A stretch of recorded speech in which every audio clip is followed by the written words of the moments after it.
आने वाले महीने में भारत में होने वाले G20 सार्क सम्मेलन की तैयारी को लेकर के आगरा का जिला प्रशासन जिस प्रकार से तैयारी कर रहा है वह तारीफ के काबिल है। जिलाधिकारी से लेकर के कमिश्नर दिन रात सड़कों पर पसीना बहाते हुए नजर आ रहे हैं, तो वहीं पर कार्यदायी संस्थाएं भी दिन रात मेहनत करने में जुटी हुई है। सभी अधिकारी लगातार आगरा को साफ सुथरा बना जाने को लेकर के दिन रात लगे हुए हैं। जिलाधिकारी सड़कों पर घूम घूम करके व्यवस्थाओं का निरीक्षण कर रहे हैं, तो कार्यदायी संस्थाएं भी दिन रात अपने अपने कार्य को अंजाम देने में जुटी हुई है। सभी कार्यदायी संस्थाएं कहीं कहीं रोडों के निर्माण में लगी हैं, तो कहीं चौराहों के सौंदर्यीकरण में लगी हैं, कहीं लाइटों को सुधारा जा रहा है, तो कहीं साफ सफाई को ठीक किया जा रहा है। आने वाले मेहमानों को आगरा आने के बाद में किसी प्रकार की परेशानी का सामना न करना पड़े, इसको लेकर के अधिकारी लगातार कवायद पर कवायद में जुटे हुए हैं। इसी को लेकर के आगरा जिलाधिकारी ने आज कलेक्ट्रेट सभागार में एक विशेष बैठक का आयोजन किया गया था, जिसमें सभी अधिकारियों के सामने अपने अपने कार्यों की प्रगति रिपोर्ट रखी।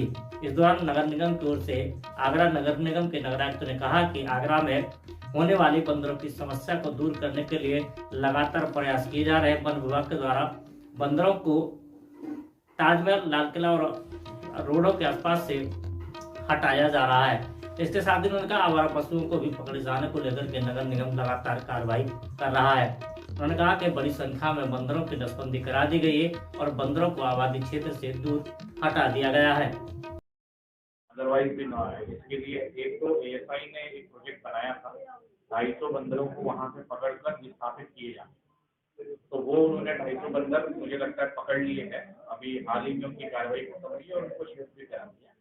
एक प्रोजेक्ट की परमिशन नगर निगम को फॉरेस्ट डिपार्टमेंट से मिली है, जिसमें हम लोग बंदरों को वहां पर पकड़कर उनका बधियाकरण कर रहे हैं और उससे भी काफी इफेक्ट पड़ रहा है, क्योंकि बंदर को जब पता चलता है कि कहीं पर उनको ट्रैप किया जा रहा है तो उस एरिया में वो नहीं आते। हमारे जो कंडीशनिंग केजेस होते हैं, जो पिंजड़े होते हैं, वो हम लोगों ने ताजमहल के आसपास रखे हुए हैं और लगातार हम लोग उनको ले जाकर उसको जो साइंटिफिकली बहुत ही एक्चुअली बहुत ही केयरफुली इसको करना होता है मंकीज को, क्योंकि उसमें बच्चे और जो प्रेग्नेंट फीमेल मंकीज हैं उनको हम लोग नहीं हाथ भी लगा सकते और वो आक्रामक भी हो जाते हैं। तो वो पूरा फॉरेस्ट डिपार्टमेंट के साथ मिलकर हम लोग कर रहे हैं और आपको एक नोटिसेबल चेंज अभी ताजमहल में दिख भी रहा होगा। अभी पिछले लगभग 10-15 दिनों से बंदर वहाँ पर परेशानी आपको नहीं मिली। साथ में आवारा श्वान, आवारा कुत्तों की भी समस्या थी, खास करके ताजमहल में, क्योंकि परिसर बहुत बड़ा है और बहुत सारे जगह ऐसी है जहाँ से वो घुस जाते थे। तो उसको भी एक दिन बहुत ही बृहद अभियान चला के सारे श्वानों को हमने बाहर कर दिया और एएसआई और हम लोग अभी लगातार लगे हुए हैं कि वापस वो कहीं से एंटर ना करें, और करते भी हैं तो उनको फिर पकड़कर ताजमहल के प्रीमाइसेस के बाहर करें। वो हम लोग प्रयास लगातार कर रहे हैं।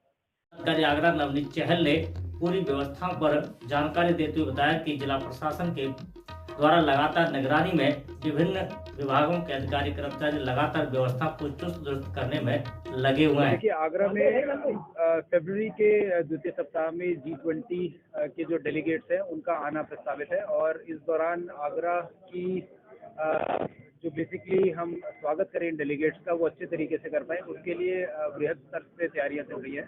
हमारे विभिन्न डिपार्टमेंट्स जिसमें नगर निगम है, आगरा डेवलपमेंट अथॉरिटी है, PWD है, टूरिज्म डिपार्टमेंट है, हॉर्टिकल्चर डिपार्टमेंट है, कैंट बोर्ड है, रेलवेज है, एयरपोर्ट्स है, सभी विभिन्न विभाग अपने अपने स्तर पर सिविल इंफ्रास्ट्रक्चर वर्क जो है इम्प्रूवमेंट के वो तेजी से कर रहे हैं। साथ ही साथ जो ब्यूटिफिकेशन का काम है, चाहे वो सड़कों का हो, चाहे विभिन्न चौराहों का हो, वो काम बड़ी तेजी से किया जा रहा है। इसके अतिरिक्त वेलकम करने के पॉइंट ऑफ व्यू से जो कल्चरल एस्पेक्ट है, क्योंकि आगरा ब्रज क्षेत्र में आता है, तो ब्रज संस्कृति का या हमारे प्रदेश की संस्कृति का हम एक अच्छे से प्रदर्शन कर सके, उसको भी हम जो कल्चरली इंक्लूड करेंगे और वेलकम के दौरान अच्छे से भव्य स्वागत किया जाएगा कल्चरल प्रोग्राम के माध्यम से। यहाँ पर जो ऐतिहासिक मॉन्यूमेंट्स हैं, ताजमहल, आगरा फोर्ट इत्यादि, उसका भी एक्सकर्जन ट्रिप्स में इंक्लूजन किया गया है और जो हमारे सभी डेलीगेट्स हैं इन एक्सकर्जन पॉइंट्स पर जाकर उनका दीदार भी करेंगे, उन्हें भी देखेंगे।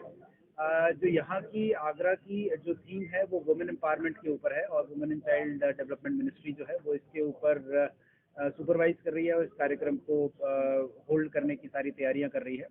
जिला प्रशासन, नगर निगम, सभी विभाग लगातार लगे हुए हैं और जो आगरा एक अच्छा मैसेज हमारे प्रदेश के रूप में, हमारे देश के रूप में पूरे विश्व भर में जाए, इसके लिए पूरी टीम प्रयासरत है।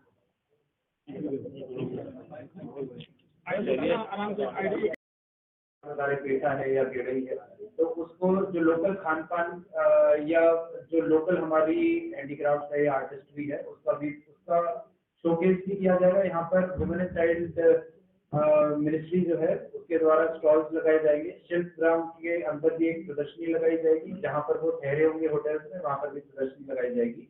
और वहाँ पर जो हमारी आगरा की जो लोकल कला है या हमारा वन डिस्ट्रिक्ट वन प्रोडक्ट के अंतर्गत के प्रोडक्ट्स हैं, और जैसा कि हम जानते हैं वोकल फॉर लोकल थीम के अनुरूप चाहे वो व्यंजन हो चाहे वो चीजें हों, उनका प्रदर्शन किया जाएगा और उनके बारे में अच्छे से जरूर बताया जाएगा। जरूर लोगों को हम जरूर बनाएं। कोई भी शहर साफ सुथरा बनता है तो वो वहाँ के लोगों की एक प्रैक्टिस जो है ना उसके कारण साफ सुथरा बनता है। यदि विश्व के किसी सबसे साफ शहरों की बात होती है तो वहाँ पर भी उन लोगों की प्रैक्टिसेस हैं। सिमिलरली अपने देश में यदि इंदौर की बात होती है, इंदौर की जैसे आप सही बता रहे हैं, इंदौर की यदि बात होती है तो वहाँ के लोगों के आचार व्यवहार में स्वच्छता ढल गई है। तो वही जो आचार व्यवहार में हमारे स्वच्छता है वो आनी चाहिए, और वो आने के लिए आप लोगों की मदद की हमें जरूर जरूरत पड़ेगी, और वो सिर्फ आज नहीं, वो हमेशा जरूरत पड़ेगी। हम भी, म्युनिसिपल कमिश्नर साहब भी, वीसी आगरा डेवलपमेंट अथॉरिटी भी, पीडब्ल्यूडी के चीफ इंजीनियर भी, तो सभी विभागों के जो वरिष्ठतम अधिकारी हैं वो डेली आपको फील्ड पर दिखाई दे रहे होंगे, सड़क पर दिखाई दे रहे हैं। कभी कोई सेक्शन देख रहे हैं, कभी कोई सेक्शन देख रहे हैं। और जब हम खुद अपनी नजरों से देखेंगे या जो वरिष्ठतम इंजीनियर्स हैं वो खुद अपनी नजरों से देखेंगे, तो इसकी गुणवत्ता का विशेष रूप से ध्यान दिया जाएगा, और न केवल गुणवत्ता का बल्कि फिनिशिंग का भी, वर्कमैनशिप है उसका भी, कि रफ और शॉर्टी काम ना हो, बहुत ही फाइन बड़ा तरीके से काम हो, जो कि एक सोफिस्टिकेशन भी दिखाए और आने वाले अतिथियों को एक ऐसा लगे कि वेल मेंटेन्ड हमारा जो शहर है उस तरीके से निर्माण हुआ है। दूसरी चीज, जो अधिकतम कार्य हम करा रहे हैं वो आप देखेंगे सिविल वर्क हो रहे हैं सभी जगह पर, वो एक परमानेंट नेचर के वर्क है। तो मेजोरिटी ऑफ द वर्क या rather almost all the work जो हम कराए जाएंगे वो परमानेंट नेचर के होंगे। एंड जैसा कि नगरायुक्त साहब ने भी बताया कि इस तरीके की घटनाएं ना हो, गमले उठा के ले जाने वाली, इस तरीके की छोटी छोटी चीजों से संबंधित घटनाएं ना हो, इसके ऊपर विशेष नजर रखी जाएगी। एंड हम सभी लोग, आप लोगों के माध्यम से भी आप प्रचार प्रसार करें, अच्छा रहेगा कि ये एक जो भी इन्वेस्टमेंट की जा रही है ये सभी पब्लिक प्रॉपर्टी है, ये किसी की निजी संपत्ति नहीं है, ये हम सभी की सार्वजनिक एक संपत्ति है, और इसका ख्याल रखने की जिम्मेदारी भी हम सभी लोगों की है। तो कोई